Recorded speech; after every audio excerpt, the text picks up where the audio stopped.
Mi hijo me habló sin mirarme a los ojos. A partir de ahora, mamá, el banco va a transferir tu jubilación directamente a mi cuenta, dijo mientras revisaba su teléfono. No necesitas dinero, solo un rincón para morir.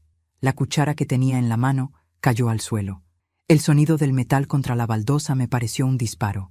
Intenté responder, pero las palabras se atascaron en mi garganta. Héctor ni siquiera levantó la vista. Siguió tocando la pantalla del teléfono, como si estuviera hablando con un desconocido. Y yo, por primera vez en 70 años, sentí que mi propio hijo había borrado mi existencia de su vida. Tragué en seco, recogí la cuchara y me quedé de pie frente a la estufa.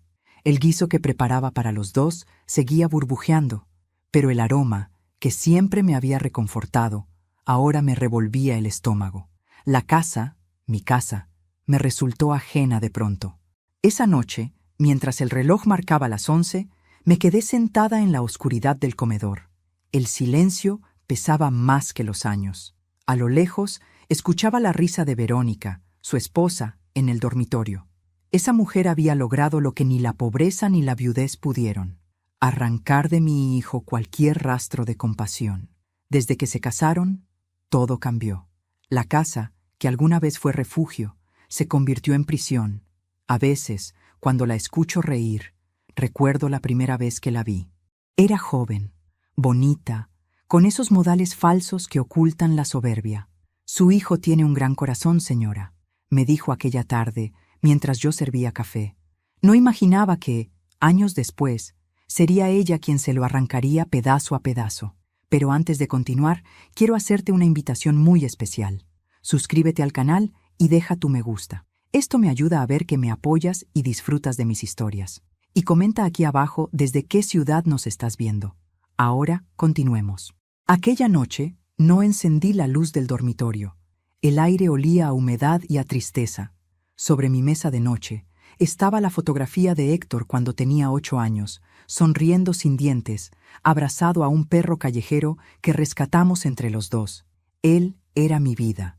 Trabajé 40 años como maestra de primaria, levantándome antes del amanecer, cosiendo mis propios vestidos, renunciando a todo placer para darle lo mejor. Y ahora, ni siquiera me llamaba mamá, solo Lucía. Las lágrimas me ardieron, pero no las dejé caer. A esta edad, una aprende que el llanto no sirve cuando el corazón ya está roto. A la mañana siguiente, Verónica me esperó en la cocina. Tenía una sonrisa tan falsa que dolía. «Lucía», dijo mientras removía su café, «no te lo tomes a mal. Héctor solo quiere ayudarte». «¿Ayudarme?», quitándome mi dinero. «Es por tu bien. A tu edad ya no necesitas tanto. Además, el banco es complicado, y tú ya no estás para esos trámites». Sus palabras eran dulces, pero cada una era un cuchillo. «No te preocupes, querida», le respondí con calma. «No me ofendo». Ella sonrió, creyendo que me había domado. No sabía que detrás de esa calma había algo nuevo, una determinación que ni ella ni mi hijo conocían. Durante el día, fingí normalidad. Hice mi cama, barrí, cociné. Pero mientras lavaba los platos, una idea empezó a tomar forma en mi mente. Pequeña, sutil, peligrosa. No iba a gritar ni a llorar. No iba a pedir nada. Simplemente iba a hacer algo que ellos nunca esperarían de mí. Fui hasta mi cuarto y abrí el viejo armario. En el fondo, entre sábanas dobladas y un mantel de encaje, había una caja de lata. Dentro guardaba cosas que nadie recordaba: cartas, fotos, monedas antiguas y un frasco pequeño de vidrio con un líquido transparente. Lo había conservado por costumbre, sin motivo. Era un frasco de cloro concentrado, de los tiempos en que limpiaba la escuela donde trabajaba. Lo saqué. Lo observé contra la luz. No tenía un propósito aún, pero sabía que esa noche lo tendría. Cuando cayó la tarde, preparé la cena como siempre: arroz, carne estofada y pan recién hecho. Héctor llegó del trabajo con el mismo gesto distante de los últimos meses. «¿Ya hiciste los trámites del banco?», preguntó sin siquiera saludar. «Sí», mentí. «Ya lo hice». «Perfecto», dijo, sirviéndose una copa de vino. «Verónica y yo hablaremos con el gerente mañana». Yo asentí sin decir nada. Durante la cena no hubo conversación, Solo el sonido de los cubiertos y la televisión al fondo. Cuando terminaron, se fueron a dormir. Yo me quedé recogiendo los platos y limpiando la mesa. A medianoche me levanté. El reloj marcaba las 12. El silencio era tan profundo que podía oír mi respiración. Fui a la cocina, abrí el refrigerador y me quedé mirando su interior iluminado. Dentro, sobre la bandeja del medio, puse un plato cubierto con papel aluminio. Encima, el postre favorito de Héctor, flan casero, y junto a él, una jarra con agua. Todo parecía normal, pero en el fondo, bajo una envoltura de plástico, escondí los documentos del banco, las copias de los formularios que él había falsificado para transferir mi pensión. Los había recuperado esa tarde, cuando Verónica los dejó sobre la mesa sin sospechar que yo los reconocería. Ahora, descansaban congelados dentro del refrigerador, encerrados en una bolsa con agua sólida. Sabía que él los buscaría al día siguiente, creyendo que todo estaba bajo control. Esa noche dormí poco, pero tranquila. Por primera vez en mucho tiempo, sentí que el miedo se había transformado en algo distinto. Poder. El amanecer llegó con su rutina. Pasos, puertas, olor a café. Yo estaba sentada en la cocina cuando Héctor abrió el refrigerador. Todo fue cuestión de segundos. Primero, el silencio. Después, un golpe seco, el sonido de vidrio chocando contra el piso. Y finalmente, su grito. Un grito tan fuerte que hizo vibrar las paredes. Un grito de miedo, no de dolor. Verónica corrió desde la habitación. «¿Qué pasa?», gritó. Héctor solo señalaba el refrigerador, temblando. Dentro, sobre la bandeja, los documentos flotaban en el bloque de hielo, perfectamente visibles, con mi firma al lado de la suya falsificada. Encima, una nota mía. «Nunca subestimes a una madre, ni siquiera a una vieja». Me levanté despacio, lo miré a los ojos y dije: «Buenos días, hijo. ¿Te sirvo café?». Él no respondió, solo se alejó, pálido, con las manos temblando. Y yo, por primera vez en años, volví a sonreír. El ruido del refrigerador aún resonaba en mi cabeza cuando me senté junto a la ventana. La mañana estaba fría, con un sol débil que apenas alcanzaba a iluminar el jardín. Las manos me temblaban, no de miedo, sino de cansancio. Era el cansancio de toda una vida, de haberlo dado todo y haberme quedado sin nada. El reflejo en el vidrio me devolvió la imagen de una mujer que ya no reconocía. El cabello blanco, la piel marcada, los ojos opacos, y sin embargo, detrás de ese rostro gastado, todavía vivía la muchacha que fui alguna vez, la que soñaba con una familia, con un amor sincero, con un hijo que la abrazara sin vergüenza, la misma que creyó que la bondad siempre era recompensada. Qué ingenua fui. Me casé a los 22 años con Samuel, un hombre de manos firmes y sonrisa fácil. No teníamos nada, solo una habitación alquilada y una radio vieja que siempre sonaba con interferencias. Pero éramos felices. Cuando Héctor nació, Samuel lloró. Nunca lo olvidaré. Sus lágrimas caían sobre el cuerpo del bebé como una promesa. Prometió protegernos, cuidarnos, amarnos, y cumplió hasta el último día de su vida. Murió joven, demasiado joven. Un accidente en la construcción donde trabajaba. Yo tenía 36 años y Héctor apenas 10. Ese día el mundo se partió en dos, el antes y el después. El antes olía a pan recién hecho, a domingos en el parque, a risas compartidas. El después olía a tristeza, a factura vencida, a sudor y a lágrimas escondidas en la almohada. Trabajé sin descanso, mañanas en la escuela, tardes cosiendo ropa ajena, noches dando clases particulares. Héctor era mi motivo. Cada vez que lo veía dormir, sentía que valía la pena. Decía que algún día me compraría una casa con jardín, para que no vivas en el ruido del mundo, mamá. Y yo le creí. Fui madre y padre, maestra y enfermera, guía y sombra. No hubo cumpleaños sin torta, ni invierno sin abrigo. A veces me privaba de comer para que él tuviera leche y pan. Recuerdo una noche en que se me rompieron los zapatos y fui al trabajo descalza hasta la puerta de la escuela, para no ensuciar los pisos de la directora. Ella nunca lo supo, nadie lo supo. Pero mi hijo, mi pequeño Héctor, sí lo vio, y me abrazó con tanta fuerza que pensé que nunca se separaría de mí. No sé cuándo empezó a cambiar. Quizás fue cuando consiguió su primer trabajo. Ya no me miraba igual, ya no me pedía consejo. Y yo, tonta, pensaba que era parte de crecer. Pero había algo más, un orgullo que se le instaló en los ojos, un desprecio que no entendía. Dejó de besarme la frente, dejó de contarme sus cosas, comenzó a avergonzarse de mí. La primera vez que me dolió de verdad fue en su boda. Verónica se veía espléndida, eso no lo niego, pero durante la ceremonia, cuando el sacerdote le pidió que agradeciera a sus padres, Héctor solo miró a la madre de Verónica. Ni una palabra para mí, ni una mirada, como si yo no existiera. Después, en la fiesta, me sentaron en una mesa al fondo, lejos de los invitados. Verónica me abrazó al irse, fingiendo afecto, y me dijo al oído: «Prometo cuidar de él. Usted ya ha hecho suficiente». Aquellas palabras me atravesaron el alma. Ya ha hecho suficiente. Era su manera elegante de decir que sobraba. Y desde entonces, así me trató, como un mueble viejo que ocupa espacio, como un recuerdo que estorba. Después de la boda, vinieron los años de silencio. Héctor apenas me llamaba. Cuando lo hacía era para pedirme dinero o para preguntarme si podía vender el terreno de su padre. Yo siempre decía que sí, porque pensaba que eso lo haría feliz. Y cada vez que le daba algo, creía que estaba comprando su cariño de nuevo. Nunca aprendí que el amor no se compra ni se mendiga. Verónica fue quien tuvo la idea de mudarse conmigo cuando vendieron su departamento. Dijo que así me acompañarían en mi vejez. Yo, ingenua, acepté. Pensé que era una oportunidad para recomponer la relación, pero lo que hicieron fue instalarse aquí como dueños, cambiar mis muebles, tirar mis cosas, transformar mi casa en un campo de batalla donde mi voz no valía nada. El primer mes todavía cocinaba para los tres. Luego me prohibieron usar la cocina para no hacer desorden. A veces me daban un plato de comida fría en la habitación. Y cuando me quejé, Héctor me dijo: «No seas dramática, mamá.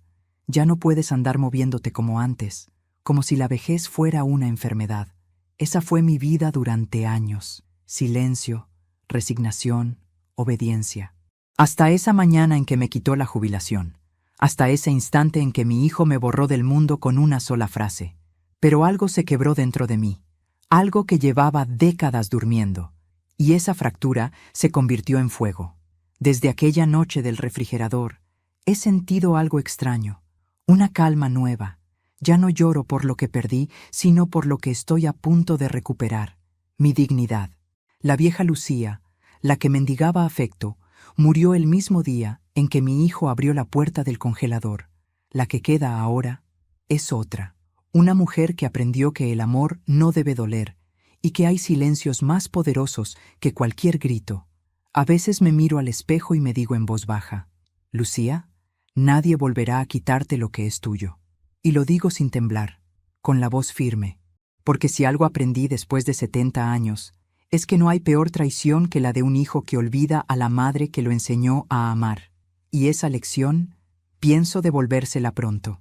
Después de lo del refrigerador, la casa se volvió un campo minado. No había gritos, pero sí miradas que pesaban como piedras. Verónica no me hablaba.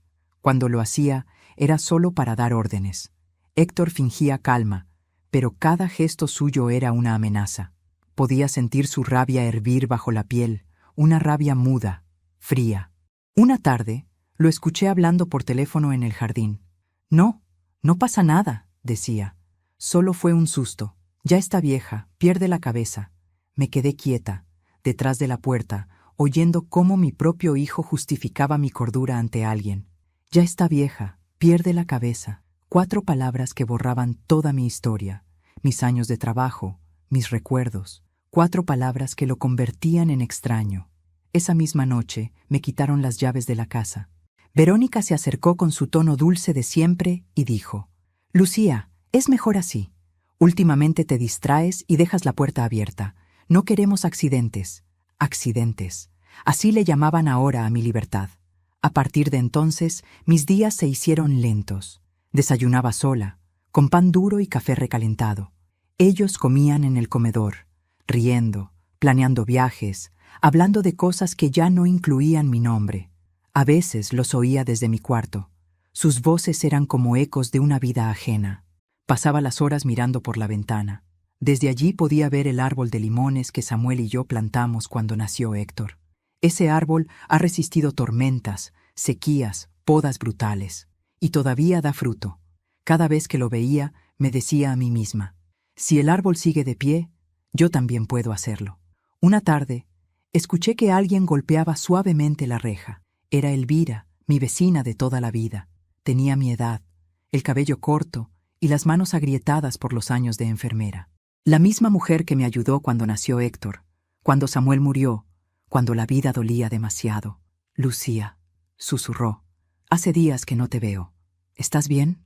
No puedo hablar mucho, le dije, mirando hacia atrás. Me quitaron las llaves. Ella me observó en silencio, comprendiendo más de lo que yo decía. Te dejaré algo en el buzón, murmuró. Revisa esta noche. Cuando cayó la noche y todo estuvo en calma, fui hasta la puerta. Dentro del buzón había una bolsita de tela. Adentro, un pequeño celular viejo, de esos con linterna, y un papelito que decía, por si necesitas ayuda. Me llevé el teléfono al pecho, temblando. No recordaba la última vez que alguien había hecho algo tan simple y tan humano por mí. Los días siguientes fingí obediencia. Respondía con una sonrisa a todo. Sí, Verónica, tomaré mis pastillas. Sí, Héctor, ya apagué la estufa. Me dejé arrastrar por su falsa compasión hasta que bajaron la guardia. La debilidad era mi disfraz. Y detrás de él, mi mente trabajaba sin descanso. Empecé a usar el teléfono de Elvira solo por las noches. Nos comunicábamos con mensajes breves. ¿Estás bien?, escribía ella. Sí, todo bajo control, respondía yo. Hasta que una noche le pedí algo que me costó escribir. Necesito un favor, Elvira. Algo importante. Ella tardó en responder, pero lo hizo. Lo que sea, amiga, solo dime. A la mañana siguiente, fingí sentirme mal. Me toqué la cabeza, caminé lento, dije que tenía mareos. Verónica, harta, llamó a Héctor. Tu madre no puede seguir así, le dijo. Si se desmaya o se cae, será nuestra culpa. Entonces que no salga del cuarto, respondió él. Que descanse. Y así lo hicieron. Me encerraron. Cerraron la puerta con llave, dejándome solo un vaso de agua y una bandeja de comida. Por tu bien, dijeron. No sabían que me hacían un favor. Esa habitación se convirtió en mi santuario. Allí, donde creían tenerme prisionera, comencé a construir mi libertad. En la pared del armario aún guardaba los ahorros que Samuel me había dejado, monedas de oro y algunos billetes viejos, envueltos en papel. Habían dormido allí por más de 30 años, esperando un propósito. Ahora lo tenían. Por las noches, usaba el celular para comunicarme con don Ramiro, un viejo amigo de mi esposo. Había sido gerente del banco donde depositaba mi pensión. Lucía, pensé que estabas retirada, me dijo sorprendido. Lo estoy, Ramiro, pero necesito tu ayuda. Es sobre mi hijo. ¿Qué ocurre? Solo diré que necesito cambiar la titularidad de mi cuenta. En silencio. Eso no es sencillo. Nada lo es, Ramiro, pero sabes que siempre fui una mujer de palabra. Él suspiró al otro lado de la línea. Está bien, Lucía, lo haré, pero ten cuidado. No te preocupes, nadie sospechará nada. Así, noche tras noche, empecé a recuperar lo que era mío. Mientras ellos dormían, yo tejía mi justicia con paciencia. Elvira me traía pequeñas cosas, un sobre, un documento, un sello bancario. Cada pieza encajaba como un hilo invisible. Cada paso me acercaba más a la verdad y a la revancha. Durante el día, escuchaba a Verónica riendo, hablando por teléfono, planificando viajes. Una vez la oí decir, en cuanto vendamos esta casa, nos vamos de aquí. Yo, desde el cuarto, apreté los dientes. Sabía que su ambición sería su ruina. El encierro duró 3 semanas. Al final, Héctor entró una mañana con gesto compasivo. ¿Cómo te sientes, mamá?, preguntó. Mejor, hijo, le dije con voz débil. Muy mejor. Me miró con una mezcla de alivio y lástima. Eso es bueno. Verónica dice que tal vez podrías ir a un hogar de ancianos. Si es lo mejor para ustedes, claro que sí, respondí, bajando la mirada. Vi cómo su sonrisa se ensanchaba. Creía haber ganado. Y yo supe que estaba a punto de devolvérselo todo, con intereses. Esa noche, mientras el viento golpeaba las ventanas, abrí mi cuaderno y escribí. Me quitaron las llaves, pero no la razón. Me encerraron el cuerpo, pero no el alma. Y lo que un hijo roba por ambición, una madre puede recuperarlo con paciencia. Apagué la luz, y por primera vez en mucho tiempo, dormí tranquila. Sabía que, muy pronto, el encierro terminaría, y que cuando esa puerta se abriera, no sería yo quien siguiera siendo prisionera. El silencio tiene un sonido que solo los viejos entendemos.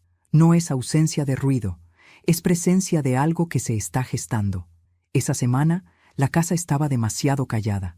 Ni gritos, ni risas, ni pasos. Verónica y Héctor hablaban en susurros, cerraban puertas, se quedaban despiertos hasta tarde. Yo fingía dormir, pero mis oídos seguían despiertos, como los de una madre que presiente la tormenta antes de verla. Una noche los escuché. Mi habitación da al pasillo, y la pared que nos separa es delgada como papel. Las voces me llegaban nítidas, aunque trataban de contenerlas. «No podemos seguir esperando, Héctor», decía Verónica, impaciente. «Tu madre no va a durar mucho. Si seguimos con este juego, el dinero se va a esfumar». «Tranquila», respondió él. «En cuanto firme los papeles de venta, todo será nuestro. ¿Y si no quiere firmar? Lo hará. Confía en mí». Hubo un silencio breve, seguido de algo peor, una carcajada. «Eres igual a tu padre», dijo ella, «siempre sabiendo cómo salirse con la suya». «Mi padre era un imbécil», replicó Héctor, con una dureza que no le conocía. «Por eso murió pobre». «Y tú no vas a morir así», dijo ella acercándose. «Vas a hacer lo correcto, amor».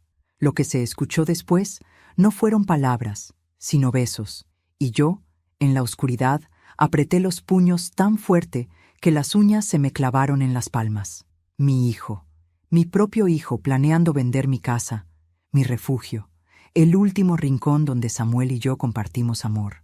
Todo, mientras dormía a metros de mí, y todavía tenía el descaro de llamarme mamá. Al día siguiente me levanté temprano. Preparé café como si nada. Cuando Verónica entró a la cocina, me sonrió con esa sonrisa vacía que usa para disimular su veneno. «¿Dormiste bien, Lucía?» «Sí, querida», respondí con calma. «Soñé con mi esposo». «Ah, qué lindo», dijo distraída, revisando su teléfono. «Sí, me decía que pronto iba a tener visitas». «¿Visitas? Sí, gente del banco, creo». Levantó la cabeza. «¿Del banco? Soñar es gratis, ¿no?», le respondí, sonriendo. Vi cómo tragaba saliva. Un leve temblor en su mano delataba su nerviosismo. Supe entonces que empezaban a temerme. Esa misma tarde usé el teléfono de Elvira para hacer una llamada. «Ramiro», dije en voz baja, «necesito que prepares los papeles». «¿Ya estás segura?» «Más que nunca». «Entonces mañana pasaré por la firma. Hazlo sin que mi hijo se entere». «Por supuesto, Lucía. Y no te preocupes, todo quedará a tu nombre». Colgué con el corazón acelerado. No era miedo, era adrenalina. La misma que sentí cuando llevé a Héctor al hospital por primera vez siendo niño, cuando Samuel tuvo fiebre y no había medicinas, cuando el mundo me empujaba y yo seguía de pie. Era la fuerza que solo se despierta cuando ya no hay nada más que perder. Por la noche, volví a escuchar a la pareja hablando. Esta vez, sus voces eran más agudas, nerviosas. «¿Y si el banco la cita sin avisar?», preguntó Verónica. «No pueden hacerlo sin mi autorización», respondió Héctor. «No confío en ella. Esa vieja no es tan tonta como parece. Ya está débil. Apenas camina. No tiene idea de lo que pasa». Reí en silencio. Si supieran lo rápido que aún pienso, se asustarían. Si supieran lo mucho que escucho, dejarían de hablar. A la mañana siguiente, cuando Héctor se fue al trabajo, Verónica se quedó en casa. Me llevó el desayuno al cuarto, un gesto que habría sido amable en otro tiempo, pero que ahora olía a veneno disfrazado de compasión. «Aquí tienes, Lucía», dijo. «Tienes que alimentarte bien». «Qué detalle el tuyo, hija», respondí, usando la palabra hija como un arma. Ella sonrió apenas, con fastidio. «Dentro de unos días tendremos buenas noticias», anunció. «¿Ah, sí? ¿Qué tipo de noticias?» «De esas que cambian la vida», contestó, girando sobre sus tacones. Cuando se fue, me levanté y escondí el plato bajo la cama. No confiaba en lo que había dentro. El sabor de la comida era distinto, metálico. El instinto nunca me falló, y esa vez no iba a empezar. Por la tarde, Elvira se acercó con un sobre. Aquí está todo, me dijo. Don Ramiro lo preparó. Lo abrí. El documento que transfería la casa a mi nombre, con una cláusula especial. En caso de fallecimiento, pasaría a ser propiedad de una fundación para mujeres mayores sin hogar. No a mi hijo, no a su esposa, a otras como yo. Sentí las lágrimas correr por mis mejillas. Gracias, Elvira. No me des las gracias, dijo. Solo prométeme que serás cuidadosa. Siempre lo fui, respondí. Pero ahora también seré peligrosa. Esa noche escribí una carta. La dejé sobre mi mesita, bajo el retrato de Samuel. Si un día no despierto, no lloren por mí. No fui víctima, fui testigo de mi propia guerra, y la gané sin disparar una sola bala. Luego guardé otra carta en el armario, destinada a Héctor. En ella le explicaba que ya sabía todo, que si algún día encontraba esa nota, sería porque lo había perdido todo, exactamente como me perdió a mí. Cuando Héctor regresó a casa, algo en su rostro había cambiado. Demasiada calma, esa clase de calma que precede a la violencia. «Mamá», dijo con voz suave, «mañana vendrán del banco». «Ah, sí, qué sorpresa. Solo necesitamos tu firma. Nada más». «Claro, hijo. Firmaré lo que quieras». Sus ojos se iluminaron, creyendo que por fin me había rendido. Me tomó de la mano, fingiendo ternura. Sabía que ibas a entender. Yo le devolví la sonrisa. «Sí, hijo. Lo entiendo todo». Cuando se fue a dormir, me quedé sola en la cocina, mirando la penumbra. El sonido del refrigerador llenaba el silencio como un recordatorio. Pensé en Samuel, en cómo él siempre decía: «Hay batallas que solo se ganan cuando el enemigo cree que ya venció». Esa frase me acompañó hasta el amanecer, y cuando el sol empezó a colarse por la ventana, supe que había llegado el momento de poner mi plan en marcha. Antes de dormir, recé en voz baja. No pedí justicia, ni venganza. Solo pedí lucidez. Porque en la vida, a veces el castigo más grande no es la muerte, sino el remordimiento. Y esa sería mi herencia para mi hijo. El día amaneció con una calma que me dio miedo. El cielo estaba limpio, el aire quieto, y la casa parecía contener la respiración. Héctor había salido temprano al banco, acompañado de Verónica. Dejaron sobre la mesa una carpeta de documentos, la misma que, según ellos, pondría todo en orden. Me senté frente a esa carpeta durante horas, sin tocarla. Solo la miraba, como si mirarla fuera suficiente para entender su veneno. Sabía lo que contenía: la venta de mi casa, la cesión de mi cuenta y el cierre definitivo de mi independencia. Era su golpe final. Y lo mejor de todo era que ellos creían que yo iba a dárselo con mis propias manos. Cuando volvieron, la tarde ya se había teñido de naranja. Verónica traía ese perfume caro que siempre me da náuseas, y Héctor caminaba con la arrogancia de quien cree que ha ganado. «Mamá», dijo él, con una sonrisa que me resultó extraña, «hoy es un día importante». «¿Ah, sí?» «Sí.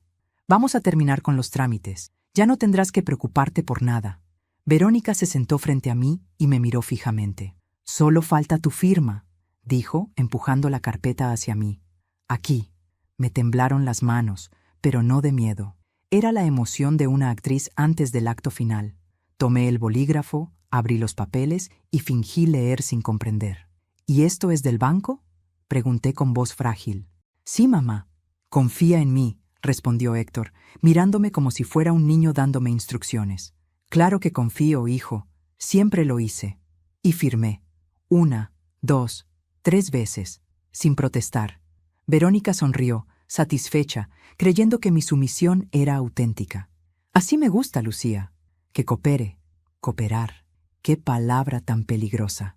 Cuando se fueron a celebrar su victoria, a cenar fuera, fui hasta mi habitación.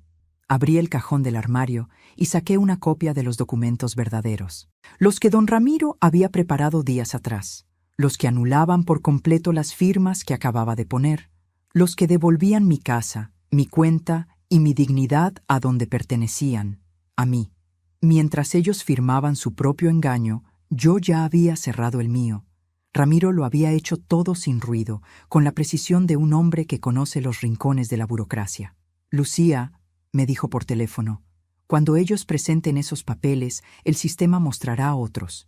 Y créeme, el banco no discute con una maestra que tiene recibos guardados desde 1983. Guardé las copias en una caja metálica, junto a las fotos de Samuel y la libreta de ahorros. Cada firma, cada sello, cada movimiento, era parte de una sinfonía silenciosa que pronto estallaría. Esa noche dormí poco. Escuché cuando llegaron, riendo, chocando copas en la cocina. Desde el pasillo, oí a Verónica decir: «Ya está hecho. Mañana mismo pongo la casa a la venta». «Tranquila», respondió Héctor. «Primero me transfieren el dinero.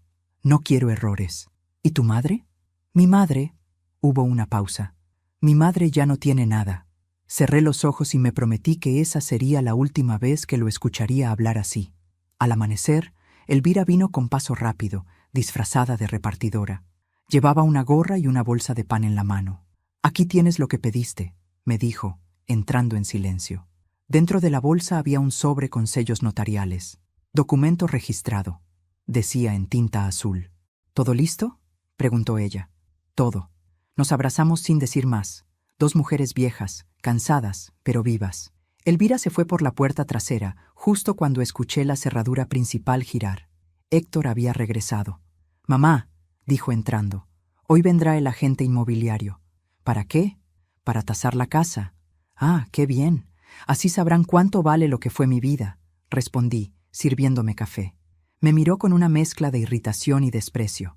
«No empieces, mamá. No lo arruines». «Yo nunca arruino nada, hijo. Solo observo». Esa tarde, el agente recorrió la casa, tomando fotos, midiendo, haciendo preguntas. Yo lo seguía en silencio, mirando cómo sus dedos tocaban las paredes que Samuel había pintado con sus manos, el marco donde aún se veía su letra, los escalones donde Héctor dio sus primeros pasos. Era como si un extraño diseccionara mis recuerdos. Cuando terminaron, Verónica firmó unos papeles y salió a la puerta a despedirlo. Héctor se quedó atrás, revisando los documentos. «¿Estás contento, hijo?», le pregunté. «Por supuesto. Esto nos dará una vida mejor. ¿A ti o a nosotros?». «A todos», dijo, sin levantar la vista. «¿Y dónde viviré yo?». «En el hogar de ancianos que vimos el otro día». «Ah, claro. Ese con rejas en las ventanas. Muy acogedor». Su silencio fue mi respuesta.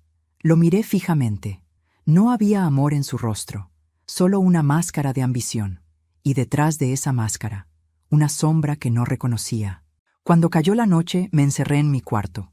Saqué una libreta y escribí una sola frase. «El poder no lo tiene quien manda, sino quien sabe esperar». Luego encendí la radio. Una canción vieja, la favorita de Samuel, llenó la habitación. Por un momento me sentí en paz, casi feliz. Pero antes de dormir, me prometí algo. Cuando todo terminara, cuando el teatro se derrumbara, no levantaría la voz. No haría falta. Mi silencio sería más fuerte que cualquier grito. Antes de continuar, dime aquí en los comentarios qué te está pareciendo esta historia hasta ahora y qué harías tú en su lugar. No te vayas del video, porque lo que viene a continuación te pondrá la piel de gallina. A la mañana siguiente, Héctor recibió la llamada que lo cambiaría todo. «¿Cómo que los documentos no son válidos?», gritó. «Eso es imposible». Yo, desde el corredor, fingí sorpresa. «¿Pasa algo, hijo?». Él me miró con una mezcla de furia y desconcierto. «El banco dice que las escrituras están a tu nombre y que no puedo hacer ningún trámite sin tu autorización». «Ah, qué raro. Tal vez hubo un error», dije sirviendo café. «¿Qué hiciste, mamá?». «Nada, hijo. Solo firmé lo que me diste». «¿No era eso lo que querías?». Verónica entró corriendo, desesperada. «Héctor, el agente inmobiliario llamó. Dijo que la venta se congeló». «¿Qué?». «El sistema dice que la propiedad está registrada como bien protegido por una fundación». El rostro de mi hijo se desfiguró. Las venas del cuello se le marcaron como ramas secas. Golpeó la mesa, tiró los papeles, gritó mi nombre. Yo solo lo observé en silencio, con el corazón en calma. La máscara ya cayó, pensé. Esa tarde, mientras ellos discutían y el teléfono no dejaba de sonar, me senté junto a la ventana, con mi taza de té caliente. El sol entraba por el cristal, tibio, casi amable, y por primera vez en años sentí que esa casa me pertenecía otra vez. La mañana siguiente empezó con gritos que se mezclaban con el sonido del teléfono, el portazo de las habitaciones y los pasos furiosos de Héctor atravesando la casa como un animal herido. Yo estaba en la cocina, removiendo lentamente mi café, cuando lo vi entrar con los ojos desorbitados. «¿Qué hiciste, mamá?», vociferó. «¿Qué demonios hiciste? ¿Qué ocurre, hijo? No te hagas la inocente. El banco bloqueó mis cuentas. No puedo acceder al dinero». Levanté la vista. Tranquila. «Qué raro, Héctor. Quizás el banco sospechó algo. Tú los llamaste. Tú moviste los papeles. Yo no sé nada de esas cosas, hijo. Ya te dije que estoy vieja y no entiendo de trámites». Sus manos temblaban. Estaba rojo, fuera de sí. Verónica entró detrás de él, con el rostro pálido y los labios tensos. «Nos están investigando», dijo, casi en un susurro. «¿Qué?», pregunté, fingiendo sorpresa. «El banco reportó movimientos irregulares, y hay una denuncia por falsificación de firmas». Héctor la miró como si fuera a matarla. «Te dije que borraras todo. Te dije que lo hicieras bien. No me culpes, fue ella. Esa vieja lo planeó todo». Me reí bajito. No pude evitarlo. Una risa seca, que me salió desde el fondo del alma, como un eco de años reprimidos. «Claro que lo planeé», les dije, mirándolos a ambos. «¿Qué esperaban? ¿Qué dijiste?», preguntó Héctor, incrédulo. «Dije que lo planeé. Desde el día en que me quitaste las llaves, el silencio fue absoluto. Ni siquiera el reloj de la pared se atrevió a sonar. Verónica fue la primera en reaccionar. «No puede ser», murmuró. «No tenías cómo hacerlo». «Oh, querida», le respondí con calma. «Cuando una mujer pasa 70 años resolviendo sola la vida, aprende a hacer muchas cosas». Héctor me dio un paso al frente. «Nos arruinaste, nos dejaste sin nada». «No, yo no los arruiné. Ustedes lo hicieron solitos. Tú no entiendes. Era por tu bien». «¿Mi bien?», reí otra vez más fuerte. «Mi bien no está en el dinero, hijo. Está en no tener que mirar a mi hijo y sentir vergüenza».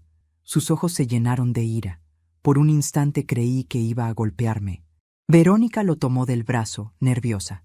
«No te atrevas, Héctor». «¡Cállate!», le gritó él empujándola. Ella cayó al suelo, golpeándose el hombro. Yo me levanté despacio, sin perder la calma. «¿Ves, hijo?», dije. «Eso es lo que hiciste con tu vida. Convertirte en lo mismo que juraste no ser. Un hombre violento, ciego por la ambición». Verónica se levantó llorando. «No me mires así, vieja bruja. Tú arruinaste todo». «No, Verónica. Solo te quité lo que no era tuyo». «¡Vas a pagar por esto!», gritó, y corrió hacia el teléfono. «Llamaré a la policía». «Excelente idea», respondí. «Diles que revisen los documentos que tú falsificaste». Su mano se congeló en el aire. Héctor la miró, confundido. «¿Qué dice Verónica?». Ella guardó silencio. Yo di un paso más. «Sí, Héctor, fuiste ingenuo. Ella fue quien firmó en tu nombre los primeros papeles. Fue quien te empujó a usar mi cuenta. Ella quería la casa, no tú». «Eso no es verdad», balbuceó ella. «No la escuches. Revisa tu correo, hijo. Hay copias de todo». Él me miró sin saber si creerme o no, pero su duda fue suficiente. Verónica, presa del pánico, corrió a la habitación y cerró la puerta con llave. Yo la oí sollozar del otro lado. Era el sonido más dulce que había escuchado en años. Héctor se dejó caer en una silla. Tenía la mirada perdida. Por primera vez en mucho tiempo, lo vi vulnerable. No como el hombre soberbio que me humilló, sino como el niño que una vez lloró entre mis brazos. «¿Por qué lo hiciste, mamá?», dijo en voz baja. «Porque ustedes me dejaron sin nada. Yo solo quería ayudarte». «No, querías adueñarte de lo que construí con mi vida. Y eso no es ayuda, hijo. Es robo». Sus lágrimas comenzaron a caer. Y, aunque me dolió verlo así, no me acerqué. No esta vez. Era su turno de entender lo que es estar solo. A las pocas horas, la policía llegó. Vecinos curiosos, sirenas, preguntas. Verónica intentó culparme, pero los documentos hablaban por sí solos. Las firmas falsas, las transferencias, las llamadas grabadas. Todo estaba allí, perfectamente ordenado. Ellos habían cavado su propia tumba legal. Los agentes se llevaron a Verónica primero. Ella gritaba, lloraba, maldecía. Héctor intentó detenerlos, pero uno de los oficiales le dijo: «Usted también debe acompañarnos. Hay denuncias a su nombre». Él me miró antes de salir. Una mirada que no olvidaré. Ni de odio, ni de amor. Solo de vacío. Como si de repente hubiera comprendido lo que perdió. Cuando la casa quedó en silencio, me senté otra vez frente al refrigerador. Abrí la puerta. Dentro seguía el bloque de hielo que usé aquella noche, ya casi derretido, pero aún guardando en su interior un trozo de papel con las primeras pruebas que encontré. Lo saqué, lo puse sobre la mesa y lo observé derrumbarse lentamente, gota a gota. Era como ver cómo el pasado se derretía frente a mí. Tomé el teléfono y llamé a Elvira. «Ya está hecho», le dije. «¿Estás bien?» «Sí, más de lo que estuve en años». Ella guardó silencio y luego preguntó: «¿Y ahora qué harás?» «Vivir, Elvira. Solo vivir». «Te lo mereces».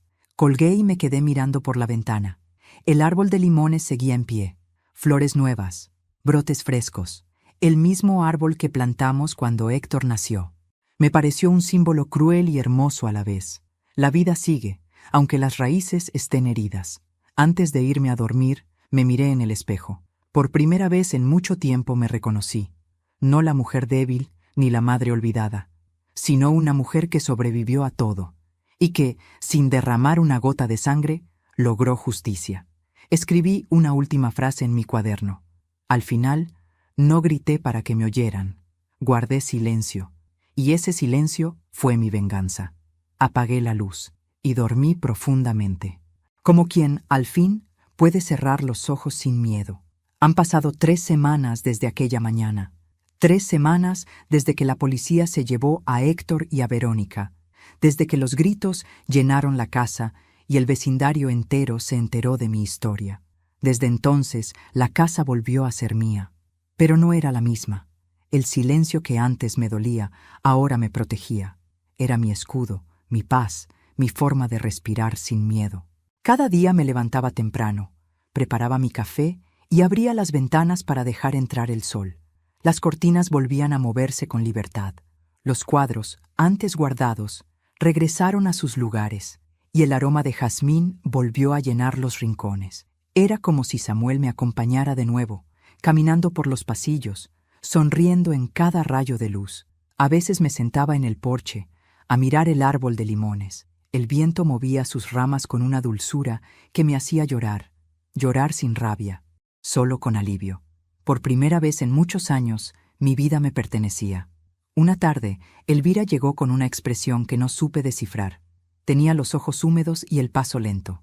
«Lucía», dijo, dejando el bolso sobre la mesa. «Héctor salió». «¿De la cárcel?» «Sí. Firmó un acuerdo con el juez. Verónica se declaró culpable. Lo exoneraron parcialmente». Asentí sin emoción. No sentí odio ni alegría, solo un vacío sereno. «¿Sabes dónde está?», pregunté. «Dijeron que venía hacia aquí». Supe en ese instante que el destino no había terminado conmigo. Anochecía cuando escuché el golpe suave en la puerta. No fue un llamado arrogante ni impaciente. Fue tímido, casi temeroso. Abrí. Ahí estaba, mi hijo, más delgado, con el rostro marcado por la culpa y la vergüenza. Llevaba una mochila vieja al hombro y los ojos hundidos. «Mamá», susurró. No dije nada, solo me quedé mirándolo. Por un momento vi al niño que alguna vez fue, al que se escondía detrás de mi falda cuando tenía miedo, al que dormía abrazado a mi brazo. Él bajó la cabeza. «No vengo a pedirte nada», dijo. «Solo quería verte». «¿Y eso qué cambia?», pregunté. «Nada», admitió, «pero necesitaba hacerlo». Entró lentamente, miró alrededor, como si la casa lo mirara de vuelta. Tocó el respaldo de una silla, el borde de la mesa, la estufa. «Todo está igual», dijo. «Sí, lo que cambia no siempre se ve».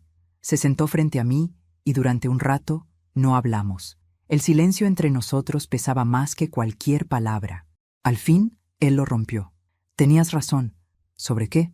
«Sobre Verónica. Sobre todo. Ella me usó, mamá. No lo hizo sola. Tú se lo permitiste». Él asintió tragando saliva. «Lo sé. Fui un cobarde. Quise tenerlo todo y perdí lo único que importaba». «¿Y qué era eso?», pregunté. «Tú».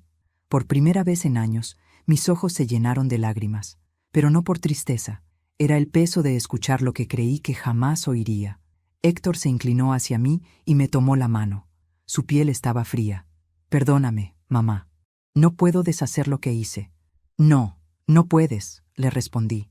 pero puedes aprender a vivir con ello. Él me miró, y en sus ojos vi algo que no había visto nunca: sinceridad.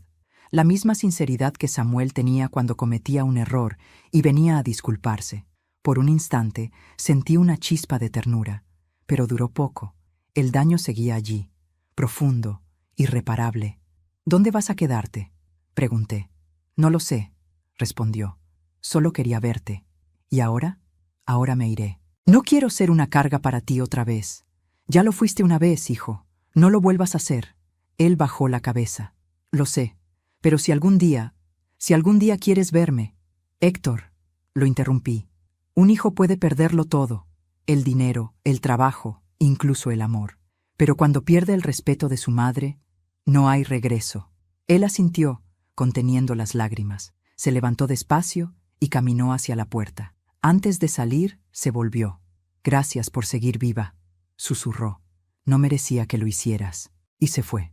Esa noche, me quedé en el porche, mirando las estrellas. El viento movía las ramas del árbol, y en ese sonido encontré consuelo. Elvira vino más tarde, con una manta sobre los hombros. ¿Te dijo algo? Sí, respondí sin mirarla. Que me daba las gracias por seguir viva. ¿Y qué le dijiste? Nada. A veces, el silencio es la única respuesta posible. Nos quedamos así, las dos, en silencio, hasta que ella murmuró: ¿Lo perdonaste, Lucía? Pensé durante un largo rato antes de responder. No lo sé, pero tampoco lo odio. Tal vez eso sea lo más parecido al perdón. Días después me llegó una carta sin remitente. Dentro, una foto. Héctor sentado junto al árbol de limones. Debía haber sido tomada antes de irse. En el reverso, con su letra temblorosa, una sola frase: Siempre fuiste más fuerte de lo que creí. Sonreí. No de felicidad, sino de comprensión. Porque al final, el amor de una madre no desaparece, solo se transforma. Ya no era la devoción ciega de antes. Era una forma serena de decir: ya te solté. Esa noche escribí en mi cuaderno: la caída de un hijo no siempre se escucha. A veces, solo se siente, como el eco de un corazón que se quiebra, pero sigue latiendo. Cerré el cuaderno y lo guardé en el cajón, junto a las fotos de Samuel. El pasado estaba completo, la herida cerrada, y aunque no sabía si Héctor volvería algún día, supe que yo ya no lo esperaría. El invierno llegó temprano aquel año. Las mañanas eran más frías, los amaneceres más grises, y el aire traía ese silencio que solo las almas cansadas entienden. Pero por primera vez en mucho tiempo, el frío no me dolía. Era un frío distinto, limpio, como si lavara lo que quedaba del pasado. Han pasado 6 meses desde la última vez que vi a Héctor. No he vuelto a saber de él, ni lo espero. Y, sin embargo, cada mañana, cuando preparo café, miro hacia la ventana con la sensación de que sigue allí afuera, en algún lugar, respirando el mismo aire que yo. No con rencor, solo con distancia. La distancia que se necesita para sanar. Después de todo lo ocurrido, decidí que no quería morir en silencio, ni rodeada de recuerdos vacíos, así que abrí las puertas de mi casa. Literalmente. Un día, Elvira me trajo a una mujer mayor que lloraba en la plaza. Su hijo la había echado de casa. Tenía los ojos llenos de vergüenza. La dejé pasar, le preparé té, y sin pensarlo, le dije: «Puedes quedarte aquí unos días». Después vino otra, y luego otra, y cuando quise darme cuenta, mi casa, aquella que mi hijo quiso vender, se había convertido en un refugio, un lugar para mujeres olvidadas, para las que la vida trató igual que a mí, con dureza, pero no con derrota. Cada noche las escucho reír, cocinar, cantar viejas canciones. La casa respira vida otra vez, y en cada una de ellas veo un pedacito de mí. Hace poco vino un periodista local. Había escuchado sobre la Casa de las Valientes, como la llaman en el barrio. Me pidió que le contara mi historia. Reí. Le dije que no era una historia de venganza, era una historia de memoria. Le conté que un día mi hijo quiso quitarme todo: mi dinero, mi casa, mi voz, y que, sin saberlo, me devolvió lo que nunca debí perder: mi dignidad. Él escuchó en silencio, tomó notas, y antes de irse me preguntó: ¿lo perdonó, señora Lucía? Sonreí. Perdonar no siempre es abrazar. le dije. A veces, perdonar es poder pronunciar su nombre sin que te tiemble el alma.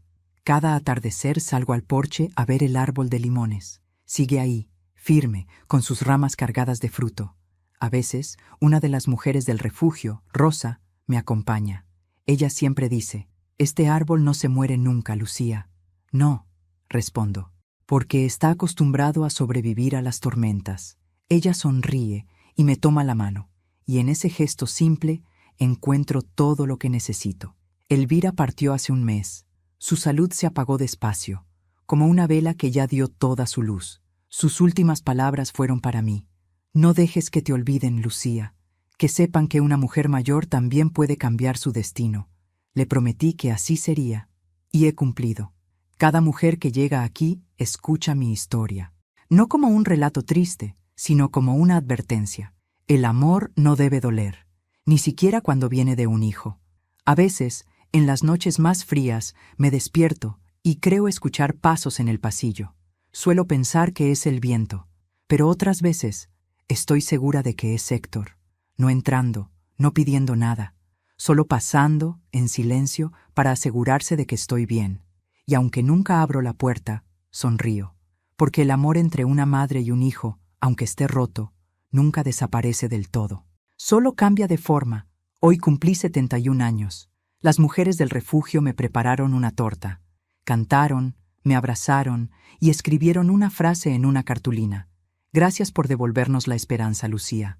No pedí más regalo que ese, porque en esas palabras estaba todo lo que había buscado: reconocimiento, cariño y paz. Por la noche, cuando todas dormían, me senté frente al fuego y abrí mi cuaderno una última vez. Las páginas estaban llenas de letras torcidas, tachaduras, lágrimas secas, y escribí: «No nací para ser mártir, sino para recordarles que la vida no se detiene con el dolor, se reinventa, y que una madre puede perderlo todo, menos la fuerza de volver a levantarse». Apagué el fuego, me cubrí con una manta y me quedé mirando las llamas que aún chispeaban. El invierno seguía afuera, implacable, pero dentro de la casa el calor era humano, el calor de las que sobrevivimos. Cerré los ojos y susurré al aire: «Samuel, ya puedes descansar. Tu casa está llena otra vez, no de dinero, de vida». Y así terminó mi historia. Una historia que comenzó con una humillación y terminó con una victoria silenciosa. Cuéntame en los comentarios desde qué ciudad me estás escuchando. Si esta historia te conmovió, dale like y suscríbete al canal para seguir acompañando relatos de mujeres que, como yo, aprendieron que nunca es tarde para recuperar la voz.